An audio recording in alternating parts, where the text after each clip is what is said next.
हमारे गुरु दादा भगवान, गीता भगवान, अम्मा जी को करोड़ों करोड़ों वंदन है, करोड़ों करोड़ों दंडवत प्रणाम है। जगत के समस्त देवी देवताओं, समस्त संतों, महात्माओं और भक्तों को हमारा दंडवत प्रणाम है और कोटि कोटि नमन है। जगत के समस्त प्राणियों को हमारा वंदन है, हमारा नमन है और हमारे प्रिय सत्संग प्रेमियों को गुरु का बहुत सारा प्रेम और नमन है।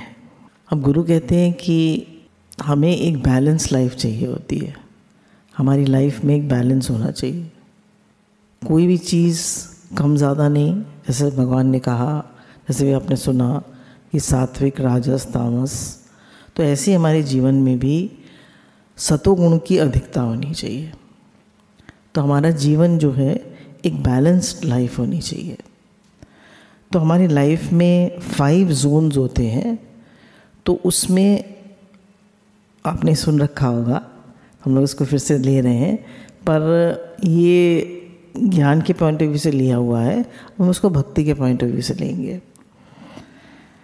तो हमारे जीवन में 5 जोन्स होते हैं: spiritual zone, family zone, work zone, intimate zone और सोशल जोन। तो ये सारे जोन्स हमारे बैलेंस्ड होने चाहिए।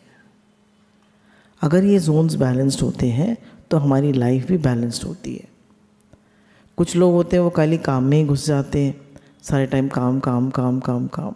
कुछ लोग फैमिली में ही घुस जाते हैं, फैमिली।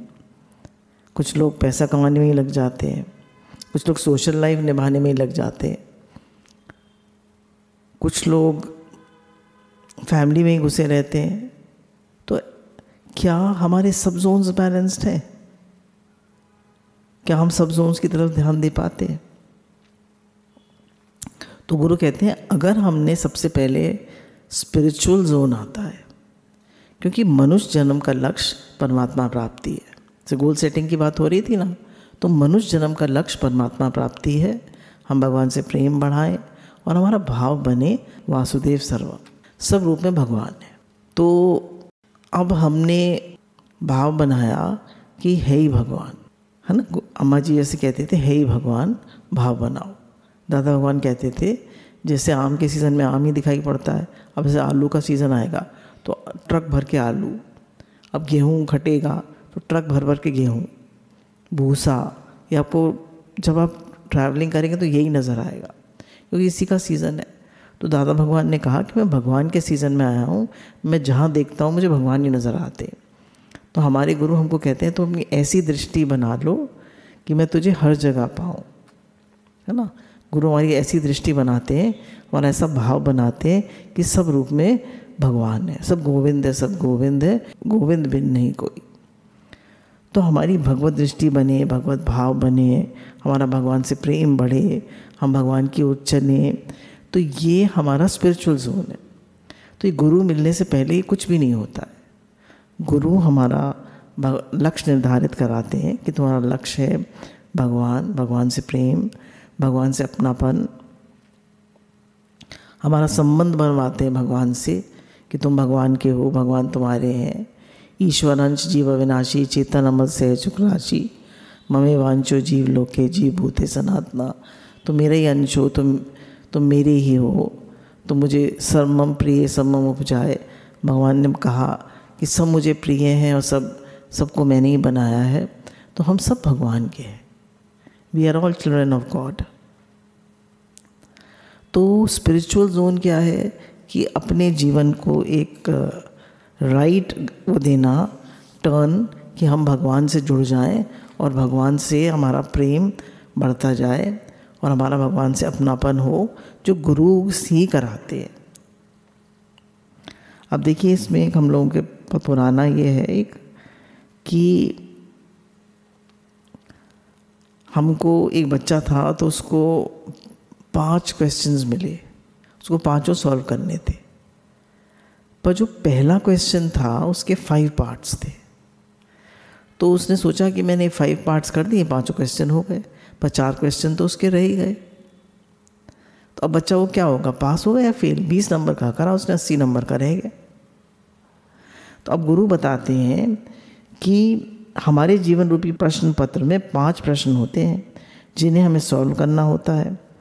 गृहस्थ धर्म का पालन, है ना। हमारा पहला प्रश्न क्या होता है? गृहस्थ धर्म का पालन, अतिथि सेवा, साधु संतों की सेवा, सत्शास्त्रों का अध्ययन और सत्संग। 5 प्रश्न होते हैं। तो हम जब गुरु से मिलते हैं तो गुरु क्या कहते हैं? कहते हैं आंसर को उलट दो। तो क्या रखेंगे सबसे पहले? सत्संग। सत्संग जीवन में आया तो अपने जीवन में हमने पहले प्रश्न पर ही अटक जाते हैं। पहले प्रश्न को सॉल्व करने में, हमारी गृहस्थी धर्म का पालन करने में ही जीवन निकल जाता है। बाकी प्रश्न पर तो हमारा ध्यान ही नहीं जाता और हम जिंदगी की परीक्षा में फेल हो जाते हैं। जब सद्गुरु हमारे जीवन में आते हैं तो वे हमारे प्रश्न पत्र को उल्टा कर देते हैं। सबसे पहले सत्संग को जीवन की प्राथमिकता बना देते हैं। जब सत्संग हमारे जीवन में आ जाता है तो सारे प्रश्न खुद सॉल्व हो जाते हैं। तो जब हम सत्संग में आते हैं तो गुरु मुख से सत्शास्त्रों का अध्ययन हो जाता है। गीता सुन रहे हैं आप, भागवत सुन रहे हैं, है ना, थोड़ी बहुत रामायण की बातें भी सुन रहे हैं, सब सुन रहे हैं। सत्शास्त्रों का अध्ययन गुरु के सानिध्य में हो जाता है। गुरु हमें एक कमरे में बैठ के सारी दुनिया की सैर करा देते और सारे प्रश्नों के उत्तर दे देते। जैसे इधर से आपको बताया गया था कि इधर से मदर का शरीर शांत हुआ था तो कहा गया कि भाई गीता का पाठ रखवा लेते हैं। तो पहले तो कोई गीता करने को ही तैयार नहीं था। सब बोले कि भाई वो करा लो गरुड़ पुराण। तो गरुड़ पुराण उन्होंने सुन ली थी अभी, तो बोले नहीं हम तो गीता पढ़वाएंगे। तो पंडित जी ने गीता की केवल रीडिंग लगा दी। एक दिन में 5 अध्याय पढ़ दिए और हमारे गुरु कितने अच्छे समझाते हैं। तो सब शास्त्रों का अध्ययन गुरु कराते हैं। फिर गुरुजनों के सानिध्य में संतों की सेवा भी हो जाती है। और जब सत्संग के दायरे में सेवा करते हैं तो सेवा करने से अतिथि सेवा में प्रेम हो कोई अतिथि आता है तो उसकी भगवत भाव से प्रेम से सेवा हो जाती है, तो अतिथि सेवा भी हो जाती है। और गृहस्थ धर्म का पालन भी बहुत प्रेम से अच्छे से हो जाता है। 5 प्रश्न सॉल्व हो गए। और नहीं तो हम किस में अटक जाते हैं? केवल गृहस्थ धर्म। तो जब हम गुरु के पास आते हैं तो हमें गुरु मिलते हैं तो हमारे जीवन में सत्संग आता है तो हमारे सारे प्रश्न, सत्शास्त्र का अध्ययन, साधु संग, अतिथि सेवा, गृहस्थ, सब कुछ सॉल्व हो जाता है। तो कितनी महिमा गाऊं, कितना करूं सत्कार, मेरी जिव्या एक, तेरे गुण बेशुमार। तो गुरु की हम महिमा नहीं गा सकते, गुरु की महिमा अनंत है। अब स्पिरिचुअल जोन में जब हम भगवान के समर्पित हो जाते हैं, हम उनको भगवान से अपनापन कर लेते हैं और हम समझने लगते हैं कि भगवान ही मेरे हैं, भगवान ही मेरे हैं, भगवान ही मेरे हैं, मेरे तो गिरधर गोपाल दूसरों ना कोई, मेरी नैया आप हवाले, आप संभाले ज़रूर संभाले। तो गुरु हमारा ऐसा संबंध बना देते हैं भगवान से कि जैसे मीरा ने कहा कि मेरे तो गिरधर गोपाल दूसरों ना कोई। तो ऐसे ही हमको लगता है कि मेरे तो भगवान हैं। तो जब भगवान पर विश्वास होता है, श्रद्धा और विश्वास, पहले गुरु में श्रद्धा विश्वास, और गुरु हमारा भगवान में विश्वास कराते हैं। और जिन लोगों को जिनकी गुरु में बहुत श्रद्धा होती है तो कहते हैं गुरु और भगवान में फ़र्क नहीं। गुरु कहते हैं तुम हम सब भगवान के बच्चे हैं। तो फिर गुरु कौन हुए? गुरु भी भगवान के बच्चे हैं, हम सब भगवान के बच्चे हैं, तो है ही भगवान। तो भगवान और गुरु में अंतर नहीं है ही भगवान। तो जब हम भगवान से हमारा प्रेम होने लगता है तो हमें भगवान पर विश्वास होता है, और विश्वास से हमारा, ऐसे कह लीजिए, श्रद्धा विश्वास से हमारा फिर समर्पण होता है। समर्पण क्या है? भगवान ने कहा हे अर्जुन तू मेरे समर्पित हो जा, मैं तुझे सब दुखों से, सब तापों से, सब पापों से मुक्त कर दूंगा। तो जब उसका समर्पण हो जाता है तो उसको लगता है कि भगवान है ना, भगवान सब कराएंगे, भगवान की कृपा से सब हो जाएगा। और मैं देखती भी हूँ, अनुभव भी है कि भगवान की कृपा से सब हो जाता है। भगवान का हर विधान मंगल में है। अगर हमें ज़्यादा इच्छाएं नहीं है, ज़्यादा हमारी अपेक्षाएं नहीं है, एक्सपेक्टेशंस नहीं है, अहंकार नहीं है, तो हमारा जीवन बड़े प्रेम से और बड़ी स्मूथली भगवान की, गुरु के सानिध्य में, भगवान के प्रेम में चलता जाता है।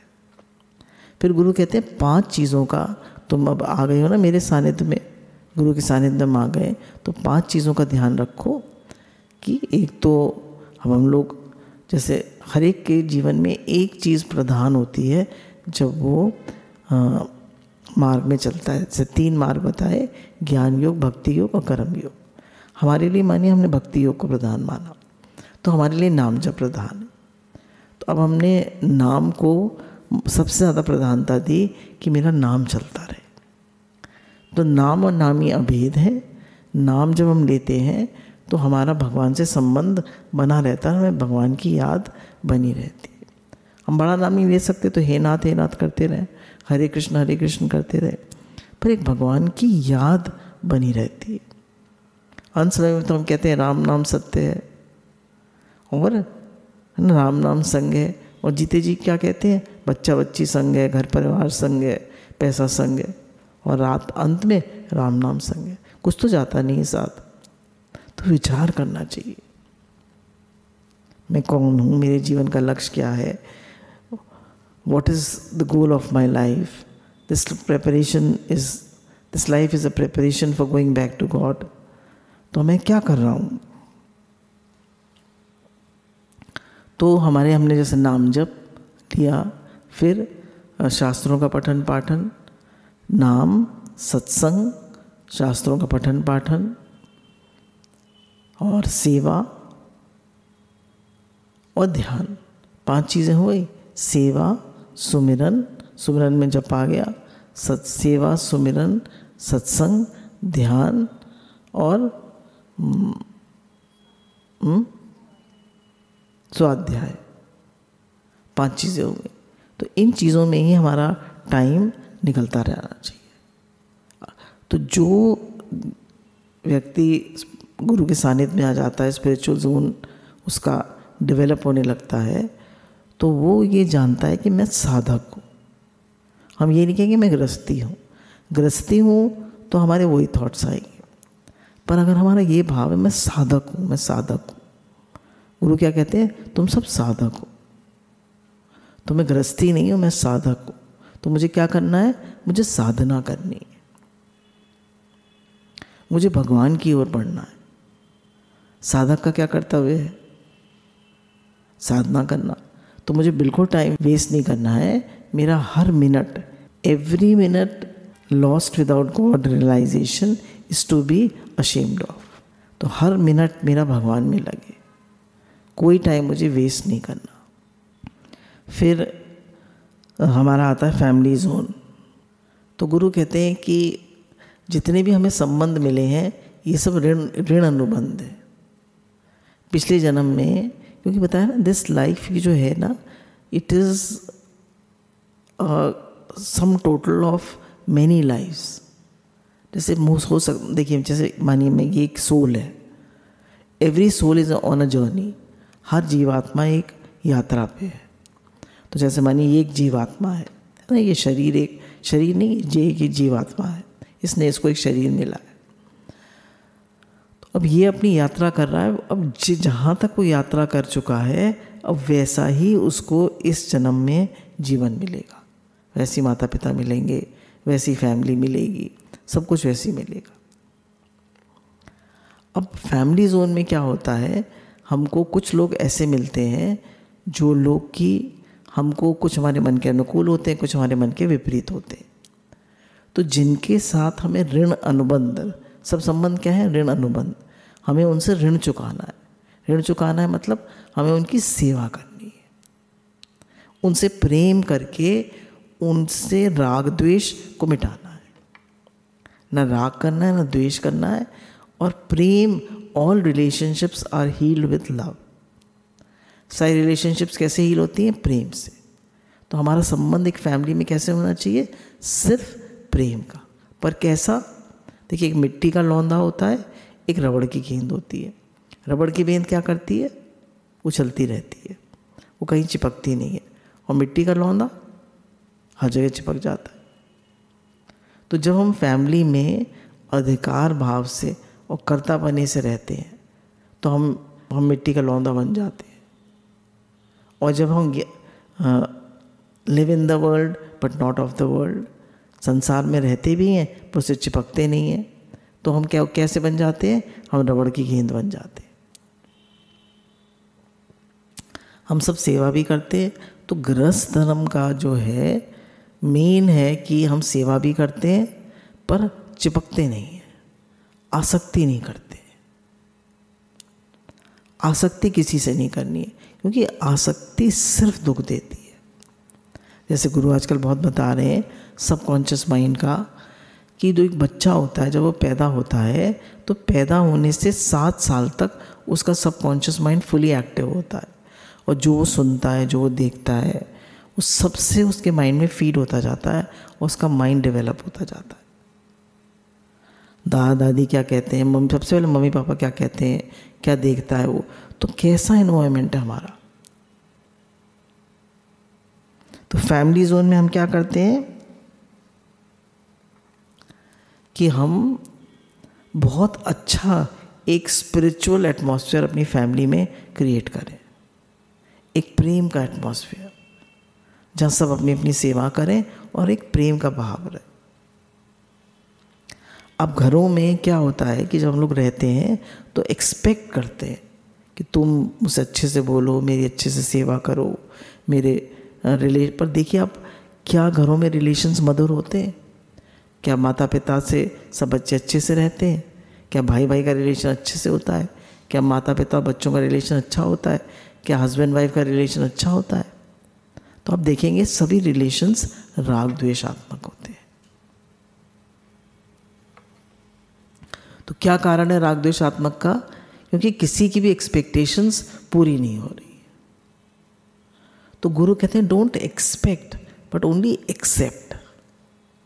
स्वीकार भाव।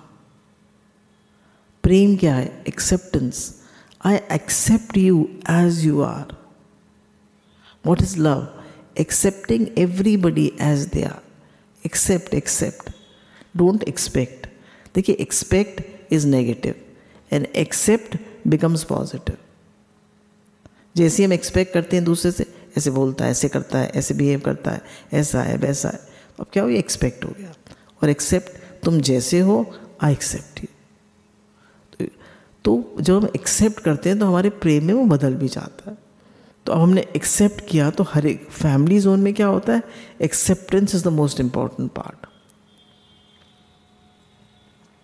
हर किसी को एक्सेप्ट करें, हर किसी को प्रेम से आगे बढ़ाएं, हर किसी को राइज कराएं। माता पिता बच्चों को अपने से तो जोड़ते हैं, पर गुरु से नहीं जोड़ते, भगवान से नहीं जोड़ते। तो गुरु से जोड़े, भगवान से जोड़े। भगवान ही हमारे असली माता पिता हैं, तो गुरु ही हमारा संबंध भगवान से बनाते हैं। फिर गुरु कहते हैं कि फैमिली जोन में कि हम शीशा बने, कैमरा ना बने। शीशा क्या करता है? सबको वेलकम करता है, पर स्टोर किसी को नहीं करता। पर कैमरा क्या करता है? सबको क्लिक करके स्टोर कर लेता है। तो हमारा जो भाव है वो कैसा है कि हम कैमरा हैं, हम हर छोटी बड़ी बात को स्टोर करते रहते हैं, हर बात हमारे मन में धरी रहती है, या हम मिरर की तरह से।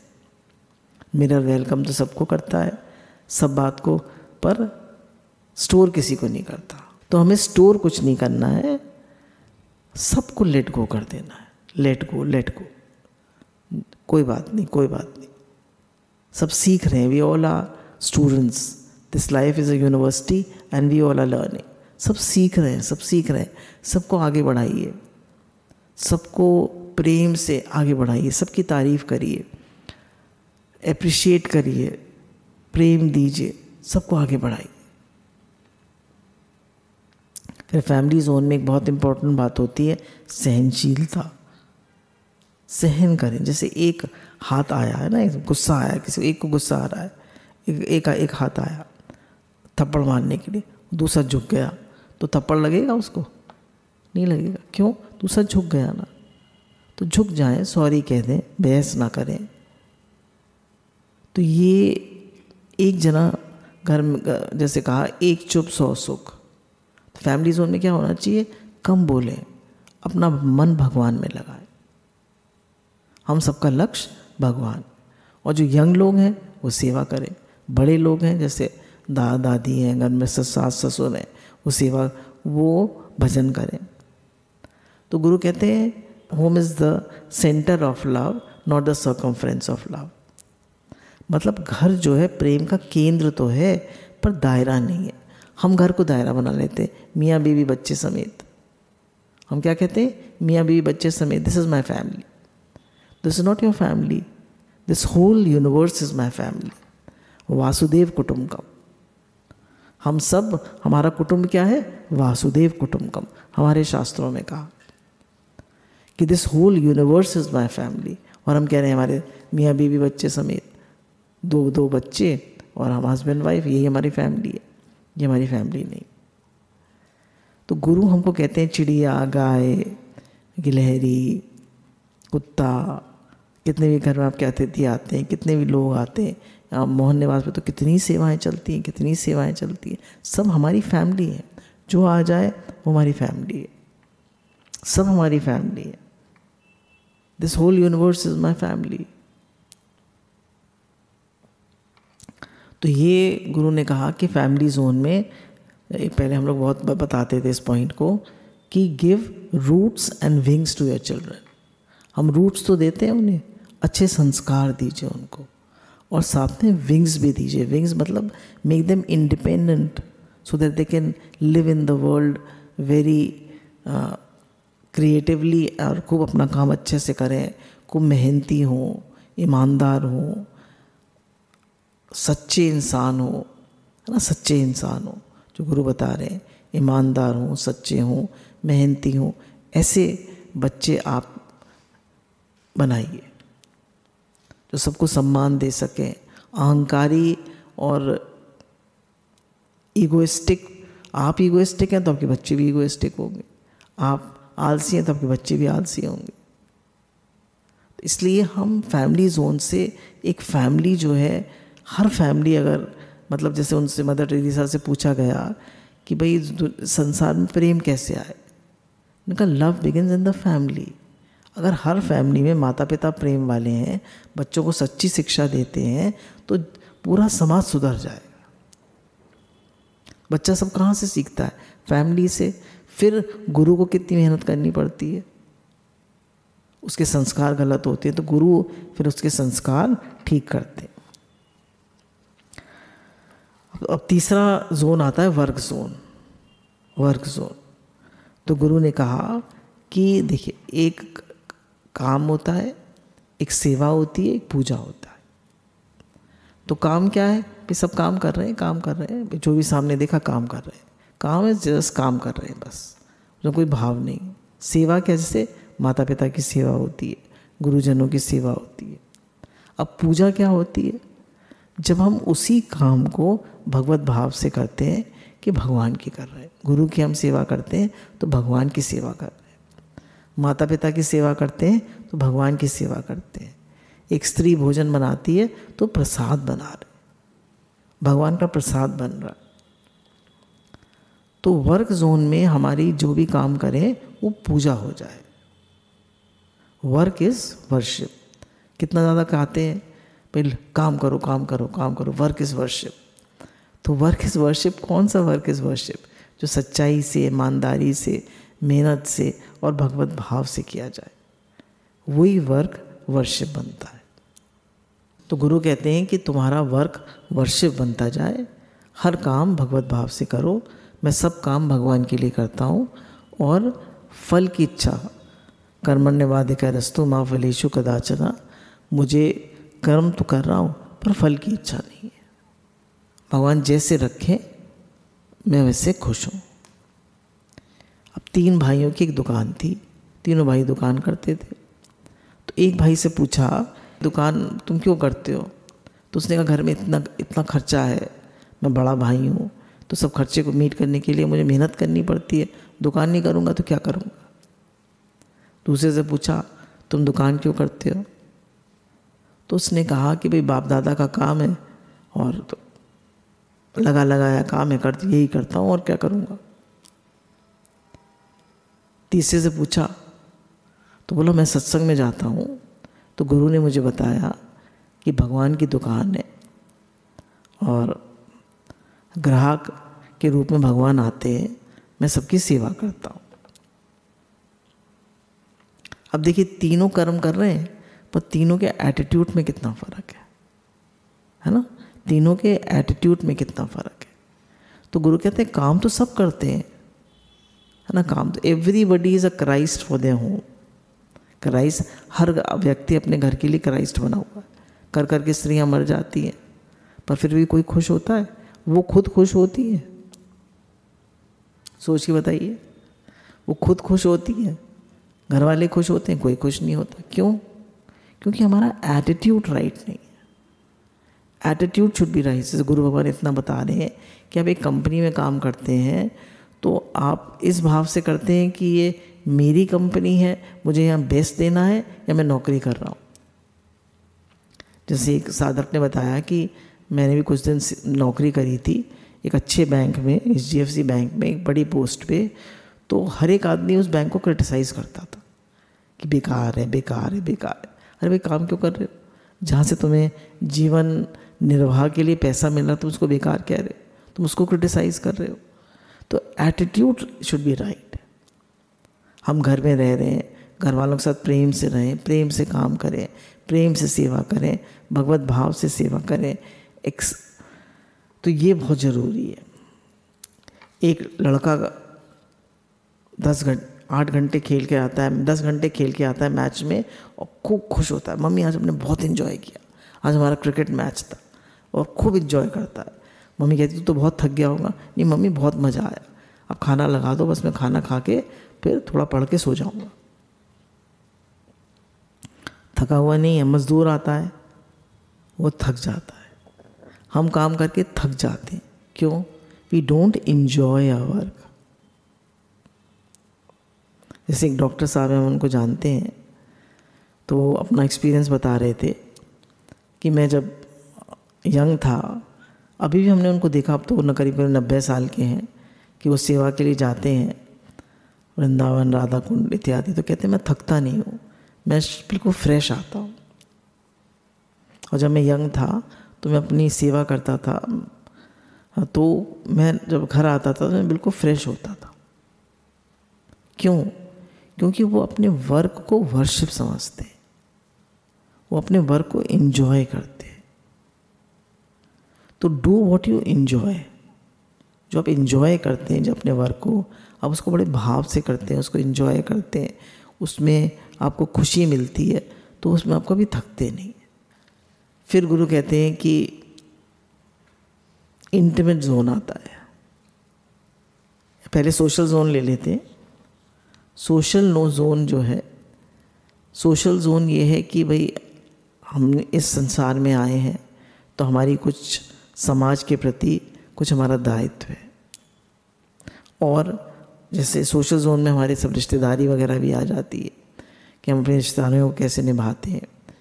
हमारे जैसे होता है चाचा ताऊ, ये वो बुआ जी, और ये वो कितनी सारी रिश्तेदारियाँ होती हैं।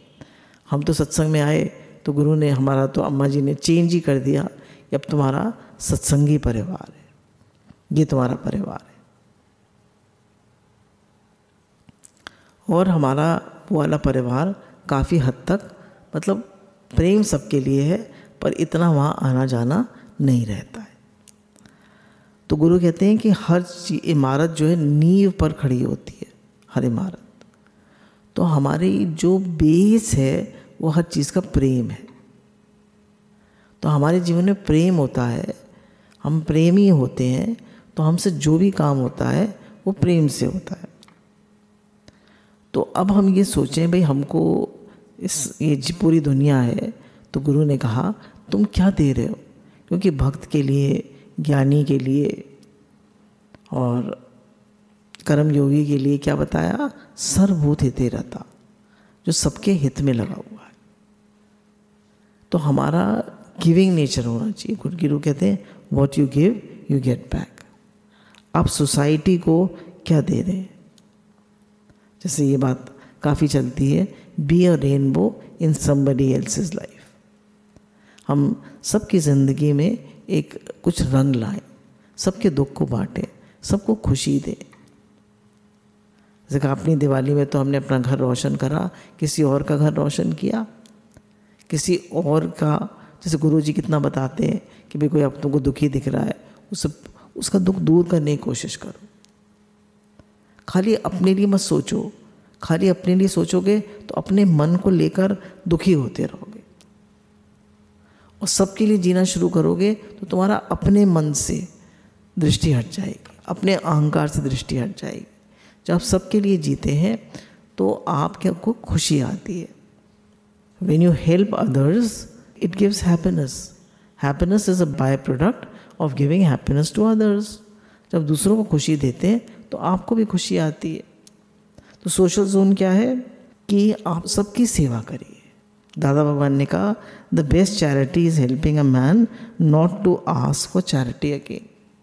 जैसे गुरु भगवान करा रहे हैं, जैसे मनाली में सबसे स्वेटर्स बनवा रहे हैं, मफलर बनवा रहे हैं, कितनी चीज़ें बना रहे हैं, और फिर वहाँ पे हम लोग सब उसको खरीद रहे हैं। तो उनको काम मिल गया, उनको पैसे की ज़रूरत है, उनको पैसे मिल गए, कितने लोगों की हेल्प हो रही है। जैसे यज्ञार्थ सेवा है, निष्काम सेवा समिति है, कितनी सेवाएं हो रही, आप सब लोग उसमें सहयोग दे रहे हैं। सभी के बहुत शुक्राने हैं, सभी का बहुत प्रेम है। और हमारी गुरु की संस्था जो है वो भी सबके सहयोग से चल रही है। सबका कितना शुक्राना है, सबका बहुत प्रेम है। ये सबके मिले जुले एफर्ट से हमारा यज्ञार्थ सेवा, निष्काम सेवा ग्रुप और साथ में हमारी सत्संग का जो ये बड़ा कार्य है, सबको सही ज्ञान मिले, सब भगवान से जुड़े, सबका भाव अच्छा बने, सबका भगवत भाव बने, सब एक दूसरे के लिए जिए। ये सब सत्संग से हम गुरु से सीखते हैं। हम जन्म मरण से छूटते हैं, हम दुखों से छूटते हैं। तो गुरु ने कहा अपने लिए जिए तो क्या जिए, सबके लिए जी के देखो। फिर लास्ट में आता है हमारा इंटीमेट जोन। तो इंटीमेट जोन क्या है कि हमने सबके लिए तो किया, पर क्या हमने अपना भी ध्यान रखा? जैसे गुरु कहते हैं एक मोची था तो वो सबके जूते बनाता था, पर एक बार उसके पैर में चोट लग गई तो उसका जूता जो है वो फटा हुआ था, उसने जूते को नहीं सिला और उसके पैर में चोट लग गई। तो उसने अपने जूते की तरफ ध्यान नहीं दिया, सबके जूते सिलता रहा, तो उसके पैर में घाव बन गया, फिर वो नासूर बन गया और फिर वो बीमार हो गया। अब वो सबके जूते रिपेयर कर पाएगा? बताइए, कर पाएगा? नहीं कर पाएगा ना। तो गुरु कहते हैं अपना भी ध्यान रखो, अपना भी। तो हमारे गुरु दादा भगवान ने बताया पैदल और परहेज। अपना क्या ध्यान रखो? एक्सरसाइज, राइट फूड बहुत ज़रूरी है। अभी आपने सात्विक भोजन के बारे में सुना, तो हमारा फूड राइट होना चाहिए, सात्विक भोजन होना चाहिए। जो आपको सूट करता है वैसा भोजन खाइए, गरिष्ठ भोजन बिल्कुल मत करिए। उम्र बड़ी होती जाती है तो बिल्कुल नहीं। हमारी बॉडी जितना हम गरिष्ठ भोजन करते हैं, चाय इत्यादि तामसी चीज़ें, पराठे और बहुत वैसे सब्जियां बनाते हैं तली भुनी, उससे हमारे बॉडी जो है उसमें स्टिफनेस आती जाती है, तेजाब बनता है, एसिडिटी बनती है, गैस बनती है। तो ये सब हमें भगवान में नहीं लगने देती। कॉन्स्टिपेशन, उड़िया बाबा जी भी कहते हैं साधक को कॉन्स्टिपेशन नहीं होना चाहिए। कॉन्स्टिपेशन सब बीमारियों की जड़ है। तो भगवान ने भी कहा यथा योग आहार विहार। तो हमारा आहार विहार कैसा होना चाहिए? यथा योग, आहार विहार। यथा योग आहार भी राइट होना चाहिए, विहार मतलब हमारी दिनचर्या कैसी होनी चाहिए। हमारे कहते हैं ना what is your life style, आप कितनी एक्सरसाइज करते हैं, कितनी वॉक करते हैं, कैसा खाना खाते हैं, तो ये सब लाइफ स्टाइल है। तो सुबह उठ के सबसे पहले भजन करिए, फिर प्राणायाम करिए। थोड़ा सा आप बता सकते हैं कि क्या चीज़ हम लोग करते हैं। सुबह उठते हैं, पहले भजन करते हैं, नहा धो के, उठते ही नहा धो लेते हैं, शौच इत्यादि गए, नहा धो लिए, फिर भजन किया। आपको भजन करने का शौक़ नहीं है तो सत्संग सुन लीजिए। सुबह का 1.5 घंटा हमारे सबसे प्रोडक्टिव टाइम होता है हमारे दिन का। उस टाइम को अपने सबसे इम्पोर्टेंट काम को दीजिए। उसके बाद फिर एक्सरसाइज, फिर उसके बाद प्राणायाम कर लीजिए। कम से कम 20 मिनट प्राणायाम करिए, मिनिमम 20 मिनट्स, और अच्छे से आप करना चाहते हैं तो 20 मिनट, 30 मिनट, 40 मिनट तक भी कर सकते हैं। 10 मिनट कपालभाति, 10 मिनट अनुलोम विलोम, 5 मिनट ओम का उच्चारण और 5 मिनट भ्रामरी, ऐसे करके आप 30 मिनट ज़रूर प्राणायाम करिए। फिर उसके बाद एक्सरसाइज करिए जो भी आप करते हैं, और शाम को वॉक करिए। हल्का नियमित और सात्विक आहार लीजिए, फ्रूट्स एंड वेजिटेबल्स ज़रूर लीजिए। फिर उसमें कहते हैं ना, बहुत से लोग प्रोटीन ही प्रोटीन खाते रहते हैं, प्रोटीन ज़्यादा नहीं। बोला एक शरीर को के लिए, मानिए मेरी 60 किलो वजन है, तो मुझे 1 ग्राम प्रोटीन चाहिए 1 किलो वेट के लिए। 1 किलो वेट के लिए 1 ग्राम प्रोटीन। तो इफ़ आई एम 60 kg तो I need 60 grams of protein. तो बहुत ज़्यादा प्रोटीन नहीं खाना, सब चीज़ बैलेंस होना चाहिए। प्रोटीन, कार्बोहाइड्रेट्स, वाइटामिन्स, मिनरल्स और फैट भी ज़्यादा नहीं, घी ज़्यादा तला भुना नहीं, बहुत कम घी वाली सब्जियां बनाइए तो आपका सस हल्का रहेगा। उतनी टेस्टी तो नहीं होती हैं, खूब लोग तल के बनाते हैं सब्जियां और टेस्टी ज़्यादा होती हैं, पर वो हजम करने में मुश्किल होती है। तो राइट फूड, राइट एक्सरसाइज, और अपने जीवन को ऐसे जिए कि आपका शरीर स्वस्थ रहे जब तक ये जीवन रहे, और जब तक जीवन रहे, स्वस्थ रहे और हमारा भगवान में मन लगे। तो इस तरह हमारे 5 जोन्स बैलेंस होने चाहिए। ये सब हमारा अपना शौक़, गुरु के सानिध्य में हम अपने 5 जोन्स बैलेंस कर पाते हैं। और दादा भगवान ने कहा philosophy means a balance life. गुरु भगवान के अनंत अनंत शुक्राने हैं। अब हम लोग थोड़ी देर मेडिटेट कर लेंगे।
राधे राधे भगवान जी, राधे राधे।